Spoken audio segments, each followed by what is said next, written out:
زیادہ مشکلات میں چلا گیا، اور میرے علم میں ایسے بہت سارے ادارے ہیں۔ ایک ایسٹیمیٹ کے مطابق جو مرکزی سطح پر ہماری مختلف جو پرائیویٹ تعلیمی اداروں کی تنظیمیں ہیں، انہوں نے جو ڈیٹا کلیکٹ کی ہے، اس وقت تک تقریباً پاکستان میں 10,000 سے زائد نجی تعلیمی ادارے مالی مشکلات کے باعث جو ہے وہ بند ہو چکے ہیں۔ سر، ابھی آپ نے جس طرح کہا ہے، ایک اندازے کے مطابق تقریباً ملک میں 10,000 کے قریب اس معاشی بحران میں مبتلا ہو کے ادارے بند ہو چکے ہیں۔ کیا ان کی بحالی کے لیے کوئی آپ کے پاس پلان ہے؟ کیا اس بارے میں آپ نے کچھ سوچا ہے؟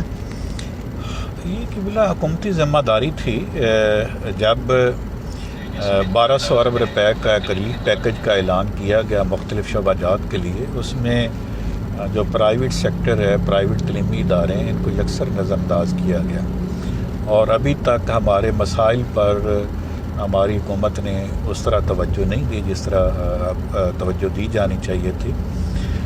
اور خاص طور پہ جو رینٹڈ بلڈنگز میں ادارے ہیں، میں آپ کو یہ بھی بتاتا چلوں کہ یہ تعداد بہت کم ہے۔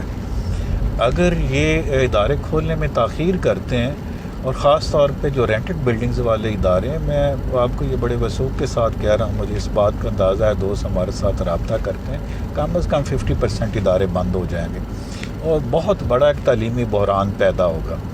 اس وقت پبلک سیکٹر میں گنجائش نہیں ہے۔ مجھے بہت سارے پبلک سیکٹر کے ادارے ہیں، ان میں بھی جانے کا اتفاق ہوتا ہے۔ ایک ہی کلاس میں جب 150 اسٹوڈنٹس بیٹھے ہیں، اور بلکہ کلاس میں جگہ نہیں ہے، آدھے اسٹوڈنٹس کلاس روم کے اندر بیٹھے ہوتے ہیں، آدھے باہر بیٹھے ہوتے ہیں، اور ایسے سرکاری تعلیمی ادارے بھی میرے علم میں بہت ساری کلاسز شدید گرمی